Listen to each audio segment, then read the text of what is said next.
This is the most exciting or excited I've been for an ISC in a while leading up to it. I hope it delivers. This is Inside Star Citizen Mission Statement 324. Been playing EVO. We have not been able to complete a lot of missions. We saw SCL a couple weeks ago.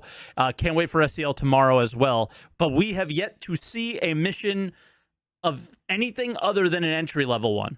So I'm dying to see this. Let's go. It's 12 minutes. The upcoming Alpha 324 has a variety of life in the verse changing aspects, including the personal persistent hangars, freight elevators, and the next step forward in physicalized inventory. But with these changes come a new era. You mean the next step backwards in physicalized inventory. Good job. Good job, guys over there. You're doing great. And cargo-specific mission content. Different than the commodity runs you might be used to, we spoke in depth about this in our recent Making Missions 2 episode of Star Citizen Live, which you should check out if you haven't already. Absolutely. Your Nick did great. You have to watch it. There are not many SCLs that I say you have to watch. If you are interested in this kind of gameplay at all, it is a must-watch. Right. Absolutely. And on this week's ISC, they're joined by Elliot and yet another Nick to show you these new cargo missions and reintroduce us to the long-mentioned Blockade Runner global event. Also, Twitch chatters and probably YouTube, because I doubt I'll edit it out. I do have food in the oven, so I might have to run and go and turn it, which I think I might do real quick. At the beginning, while they introduced each other. Do you think you've done at this point? Videos for you, I don't know, over 20. You still like doing them? Yeah. This is the third one, so I guess I've done 2 before this. This will be my second. What was your first one?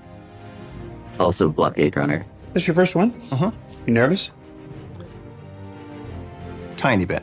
They gotten easier or harder? Easier. When I first started, I was focused too much on the camera, and that was making me think too much. When there's a camera pointed at you, it's still a little bit different than just speaking to people, but... Dude, I have streamed forever. In 2016, they did some... I was on ISC or around the verse or whatever, and when they put the camera in front of your face, it's different. It's different than sitting at your computer. It's crazy. I tried to look at you or thought that the camera was someone. It made it easier because it felt like I was just talking to someone instead of looking at a machine trying to be perfect. So you stop trying to be perfect. Yeah, pretty much. I'm just like, yeah. That should have been easy for you. It's true. Civilians are advised to avoid engaging. I can't wait for this. Oh my God, I'm so excited. Why is there shooting Blockade guns? Runner is an event that focuses Why are we talking about Blockade Runner? on cargo hauling and space combat. The inhabitants of a station ask for aid. The bad guys have blockaded one of these stations, and the citizens there need help to get certain supplies from outside to go back in. Okay. The idea with it is that I love you that. would... I love that. What a good little quality of life. Because what if you spawn on the station and you just don't know? I love that. That's cool. This little, hey, be careful here. It is not safe outside. The idea with it is that you would have someone who flies a cargo ship and loads up full of cargo, and then have a bunch of escort ships that help fight them.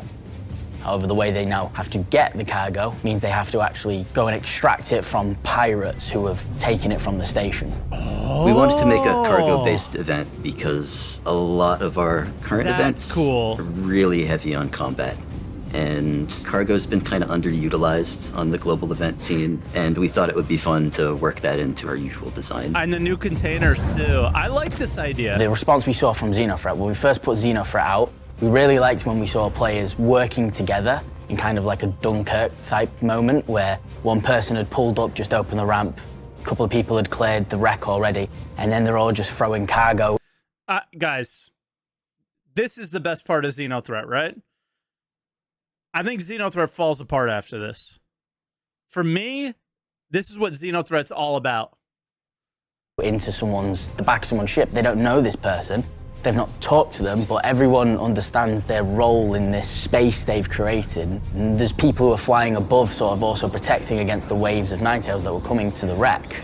And it was just this beautiful mix of people who just all kind of knew exactly what role they fit into and asked no questions and just got the job done. Yeah. We wanted to recreate that feeling in its own event. I remember when they described it last time, I was like, they're describing Xeno, man. Like, I think PvPers are not going to be happy with this ISC. Or hopefully they will at the end, but I think that they did take what Ninetales seemed like it was going to be, which was like heavy PvP, and are kind of turning this into a PvE event. Flow of Blockade Runner is when you start the mission, you will receive marker points of potential sites where a pirate could be that has stolen cargo from the station that's requesting its return. A hostile enemy force has attacked one of the LEOs throughout Stanton, and they've stolen a great deal of Zeta Prolonide from it. This Zeta Prolonide's been... It is not Quantanium anymore. So originally it was Quantanium. Even in the notes or something of it, it said Quantanium. So now it's a separate commodity, Zeta Prolonide, that is specific for the event, which is probably a smart thing to do. Shipped out. It's being carried away. And I wouldn't say fuck me, because for all PvPers and PvEers alike, what players were doing was they were stocking up on med supplies. This was for the original event, and I'm assuming they would have tried to stock up on some Quantanium by refining it or whatever, like mining it and refining it, and having this stuff ready before the event started, since we do know the event's like coming up. They give us a warning, right? So people bought all the stuff, and then everything was delivered right away, and it wasn't very fun. So creating a designated material specifically for the event makes it the event the focus, and not the let's just make as much money as possible, right? So good. The remainder of the enemy force has stayed behind, surrounding the LEO in a blockade. And I'll say good for now. Good for now. Because what we would love to see in the future is the material that's needed be random. And then nobody can prepare for it. It just happens, and you just go, right? If these dynamic events were ever dynamic, like properly dynamic, that's how it would be. But for now, I think this is a great solution. It's up to players of the verse to chase down these enemy ships that contain the stolen material, defeat them in combat, reclaim the material. I've advised... Anybody notice that there's a Hull C NPC, by the way? Anyone picking up on that one? That one's pretty big deal. Distortion weapons to make sure you get every piece of cargo that's on board the ship, or via killing it and maybe getting less, but you run less of the risk of dying yourself. If anybody's new, don't kill it. But also don't... Are distortion weapons that good? They don't hit through shields, right? So just soft death them. Once they do recover the stolen material from the ships scattered throughout space, they'll have to make their way past the blockade and return it to the LEO. There will be ships flying around that you have to actually disable while trying to land, or else you could lose all of your cargo.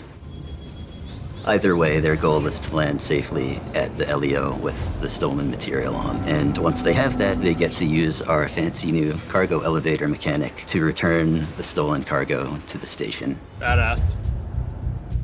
The reward for blockade is based off of participation. There will be, similar to Xenothreat, there'll be a bar that fills up with contribution, and every time that bar kind of ticks over, you'll get a payment, and then you'll get a big chunk at the end when all of the SCU amount of cargo has been retrieved back to the station. So to get all of the cargo, I'd recommend using distortion weapons and boarding the ship. This way you can ensure that you get everything out of the cargo hold. Whereas if you do it the other way, you know, you go from this 100% sort of loot to... I'm loving that container. Maybe 30%. There's going to be a big difference to encourage a different type of gameplay that players aren't really used to playing in our game. I think a lot of the game loops in our game are a bit drawn out, and I like to think that you can get into the action pretty quick with this, and it's a relatively tight game loop, all things considering. I hope people will be able to jump in and out of it as they see fit and have a good time. I like what they did with this. In addition to Blockade Runner, we're also adding a bunch of hauling missions that also utilize the freight elevator and instance hangars we're going to get. With the introduction... So I get to talk to you guys a little bit more about how this works, and I think this is a good opportunity to start. basically, when you have a mission, one of these will just be there. You click it, you move it over, and it'll say how many. So these just say one time. This is 1 box each. But if your mission is requiring you to pick up from this location and it has 10, it'll be 1 icon and it'll say 10 times. And then you move it over. Sometimes it actually shows the 10 boxes over here on the left, and then you send it up. Construction of freight elevators, we can now make missions that we were never able to make before. Yeah. Up until now, we haven't really had any missions which allow you to use your cargo grid. You won't have to go to various different parts of a station or find a ground station to get. Can you not pick up this, mix up the sizes? You do not choose the size of box. The mission does. For cargo missions, you choose the size of box when you're yourself the owner of the mission by being like a commodity trader. You go to the commodity terminal, you choose your box size then. But as far as missions go, the company chooses the box size. Get your land vehicle, you'll be able to get everything you need for your trip organized in one place. Now, I can just go to my hangar and there's an ASOP terminal in there and I can watch my ship go down and come up and I can have all my boxes out. The ability it gives me to build the missions that I love is insane. Okay, we're not... So for me as an economy designer, freight elevators means that I can reward players for new game loops and different types of activity that they haven't been able to. How dare you? How dare you show reward this players for new game on the freight elevator UI? So this right here is the perfect example of what is horrendous about this UI. This is one of my only complaints. Here's why. So on the left side, you notice that there's nothing. You notice there's nothing, right? What would you want on the left side with all of these guns? First off, they're not stacked. But that's whatever. What would you want on the left side? Wouldn't you want like a box to put them in? You have move all. You have move all. You have select all and then move selected. So you basically have move all. It's okay. So yeah, it might be a little hard to see because move selected is done, but select all, move, you got it. So you'd want a box over there. You'd want a weapon rack. Search bar is a thing that should be there. I think that they're aware of that problem, and that's something that can come in. Search bar is one issue, but the foundational way you interact with cargo right now is an entirely different problem. So what happens when you send all these up? They all are lying flat on the freight elevator, not stacked really on top of each other or anything. They're just on the ground, attached, which is cool, attached to the cargo grid. What happens if you also spawn up an empty box? So if I want to open it, if I want to open my empty box and I can't pull them off the grid. You have to literally have them off the grid to be able to pull them into the box, or have 3 guns on you at a time and then put them on there. It's not a good situation for interacting with your inventory. And I think specifically things like this, like gathering a bunch of ammo, gathering a bunch of armor, gathering a bunch of weapons, unfortunately, they've created significant friction in order to interact with these things. And I don't find this to be realism at all. I find this to be just thoughtless in particular. The second I'm able to open a box on this side and put stuff in it, we're good. It's one small change. I don't know how simple that small change is, but the moment I'm able to attach these to something, I'm good. I'm good. Game loops and different types of activity that they haven't been able to fully play before, such as loading and unloading your cargo. And this is why. This is why I can't put it in a box, because they want me to use this stupid fucking thing. Do you see this? This is why. Such as loading and unloading your cargo, figuring out logistics, and actually allowing players to monetize that effort and get a suitable reward for it. So the more time and effort that it takes to use the freight elevators check the and food do in the the oven hauling real quick. missions effectively, the more opportunities I have as an economy designer to find the appropriate rewards for players for that game loop. And I don't want to see any Reddit threads on the rewards for these missions, because at the time of filming, we're still weeks away. That means the numbers you see in this episode aren't the real numbers. Don't go to Reddit. Give this guy a break. They'll be real by the time the thing comes out. Sure they will.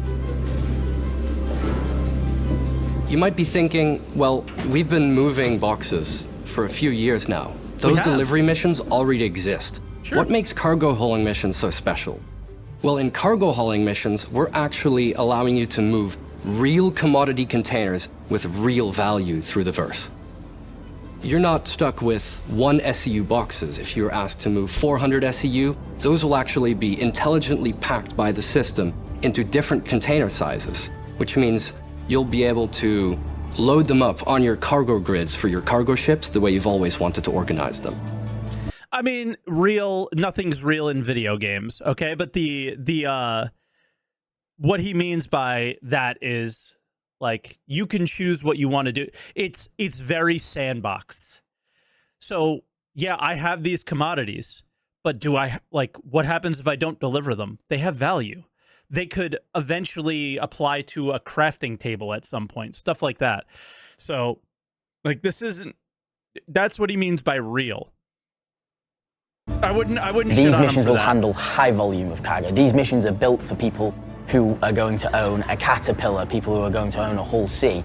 These are mimicking a logistical... Do you know what's also cool? These missions, now you're not going to make a lot of money, but these missions had somebody with an Aurora in mind. Like, I can complete the entry-level mission. It's going to take me a few trips, but I can do it in an Aurora. They've really thought through the system, and it's really, really, really nice. It's just in Evo, we can't create progress. That's all. That's literally it. framework that's going to be needed. Why don't an SU crate that holds armor like the Zeta crates? I'm not sure what a Zeta crate is, but I think that's probably one of the next steps that I'd like to see them do, is a hauling mission that is move 15 pieces, like sets of Morozov armor from this station to that station. And you know where those things are? They're in a container that you can open up. And then that step right there is the most sandbox tool that cargo can have. Because then if you apply that to us using it, then it's over. Like then when we have those tools, we can create missions for each other, contracts for each other. Hey, I want 15 quantum drives, something like that, shipped from here to there. They're in the container, you move it, done. Needed in, a system, a universe. I don't know how easy it is to do that, but if that's where they go next with these, then we're in really good shape. Like, those are the things that you want to see them start to do, start to think about, start to talk about, but do more than anything. Big to transport the goods to and from different locations. Let me give you some examples. I don't need a box with You the cargo find a mission where a few different outposts on the surface of Hurston have mined some iron, and you've got to bring it up to Lorville. Okay, so this is the first time I've seen a mission like this. The entry-level mission always starts at the LEO station and is dropped off around the planet in multiple different locations. This is the first time I've seen one from an outpost. Then it can be transported further from there. So you go to each of these outposts. It's a mission we can't you do in land Evo. at that Right now is location, this. and there, in the warehouse of that outpost, those containers will be waiting. All right, I want to pause it so you guys can see it, because I actually explained initially That wrong. location, and there, in the warehouse. So I'm in the way of it. So this is at the actual freight elevator. It's just sitting in the elevator. I think he's already moved it on this side. So this gives you 3, it looks like 8 SEU boxes and 1 2 SEU box. And yeah, so he's already moved it from the warehouse and is now going to raise the elevator up. Of that outpost, those containers will be waiting for you where you. Why is everyone saying LEO? It stands for the letters L, E, and O. Low Earth Orbit Stations. That's what it means. So all like Evers Harbor, those are LEOs. You can call it up through the freight elevator. You load it up into your ship, and then you figure out what the next location is, and the next location, and the next location. Yeah. And you can basically do those in any order you like. You'll have single pickup, single drop. I want to see what that mission description was. This is from R-Corp L1, silicone. So new commodity. This commodity we've seen in Pyro, but it's now here, apparently. Single pickup, single drop off. So this could be picking up from the LEOs around ArtCorp, the Lagrange points, for example, and taking it to Area 18 or to Beijing Point, the station above. Then you'll have a multi-pickup and a singular drop-off. And then the opposite of that, which is singular pickup to multi-drop-off, could be the complete opposite, where you go from a Hurston DC to 2 other outposts delivering goods. It also lets us do a first static setup of what is being called StarSim. So there's a really good look and this is an interesting thing that he's about to say. So I'm gonna set it back so we can hear it again. It also lets us do a first static setup of what is being called StarSim, where we can test out the flow and then actually make the dynamic side of it work, where we can balance it based off of the needs and wants of the actual locations. Okay, that's a little baity. I don't think that that's going to happen anytime soon, so I don't see the point of bringing that up necessarily. The work that I was involved with missions with Yorit was to use the EVR algorithm that I created to make sure that all of the effort that you put in has a commensurate reward. EVR stands for effort versus reward. The EVR algorithm is a general balancing algorithm we've developed that takes into account the time and the difficulty of what you're doing, and it gives you a reward that is appropriate for that. God, so if you do something that takes a long time, but isn't very difficult, or if you do something that takes a short time but is very difficult, you're going to... This is the guide to blame? Who are we blaming? Why are we blaming? What are we mad about? There's nothing to be mad about if they balance the entire everything around you. If there's incredibly unbalanced meta things to do, there's nobody to blame or be mad at here. They get appropriately rewarded. So obviously, this kind of thing, effort and reward, isn't a new concept. It's been around since the beginning of computer games. But as the economy team moves forwards and we work on all of the exciting new features that are coming out, we're really happy to be able to bring this kind of coherent approach to the entire game economy. In the end, cargo hauling missions aren't about how good you are at shooting the bad guys.